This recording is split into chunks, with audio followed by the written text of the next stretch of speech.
I think the president's action on steel probably had something to do with the timing of the decline, but I don't think it was the factor which determined the amount of the decline. For some time, stocks have been rising at rather rapid rates. Corporate earnings have not been rising. Dividends have not been increasing, and it's not to be unexpected that perhaps a correction of some of those unusual factors on the upside might occur on the downside. Well, some observers from time to time say that the stock market is a forecaster of events to come.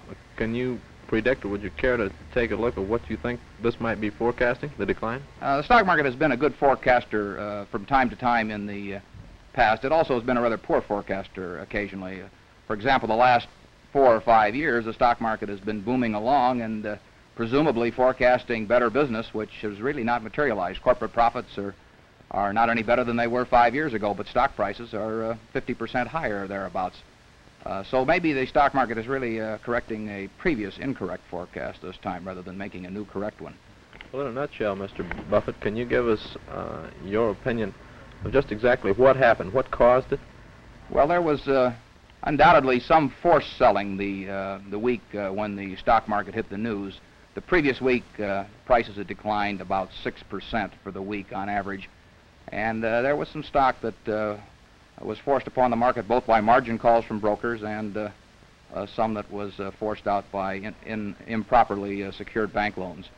And this in turn set up a self-generating mechanism on the downside for a while, which we may have seen the last of and which we may not have seen the last of. See, 25 years ago, 20 years ago, she was kept telling me about Glide, and I've always been kind of a skeptical guy, so I said, it can't be that good. So I was out in San Francisco and still skeptical. She said, well, come on, come over and visit Glide, and I was blown away. She felt Glide was a model for so many other institutions and churches about inclusivity, social justice, and unconditional love. Yeah. And I think people don't understand unconditional love. Yeah. They want people to change the way they want. Yeah. It's the most powerful force in the universe. Yeah. You know, and if you get it, you never forget it. So that's I got it part from of my the dad to start with, you know, Really? and it still impacts me at 84. And to get it institutionalized is tough. I mean, you know, Yes. it's one thing to have it, you know, from a parent or from a spouse, but you don't find many institutions that you feel really are offering you that. Yeah, but Glide does the job. When I went to that church and saw people, everybody had given up on them except you. When you can change human lives, you know, by all the services you bring, teaching them, you know, how to be more productive, giving them a bed to sleep in if they need one, giving them food to eat if they need that. I mean, you know, I've never been in that position, and so it's hard for me to fully understand it, but I've got some understanding of just how much a life can be transformed by unconditional love. And I had to see it with my own eyes. And so it isn't that the spirit isn't within most people to help their fellow man. I mean, and some people are in a much better position to do it than others, and some do it with their own labor, and some do it with money, and some do it with their own talent that they can bring to it. As you know, Warren, we serve 900,000 meals a year, and the meals program is really a gateway to so many other programs, like recovery, if they need shelter. We also have 3 buildings for affordable housing. We try to equalize the ground, bring the margins to the middle.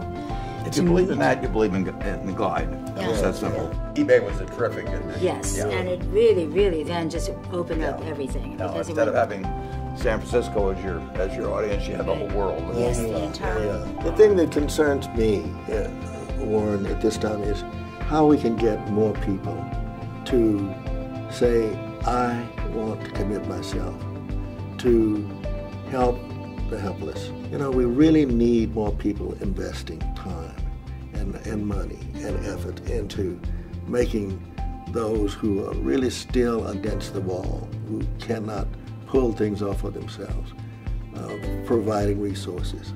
The humanity that we provide makes us certainly have a better world in which to live, and that's what I want, a better world for us to live in. And you've helped raise over $18 million since we've started this. Is that right? Yeah. 16 years ago, so it's wonderful. This man is a hero of mine, and for very good reason. He was a hero of Susie's as well, but nobody that's had the money go to Glide has ever felt shortchanged. They get their money's worth.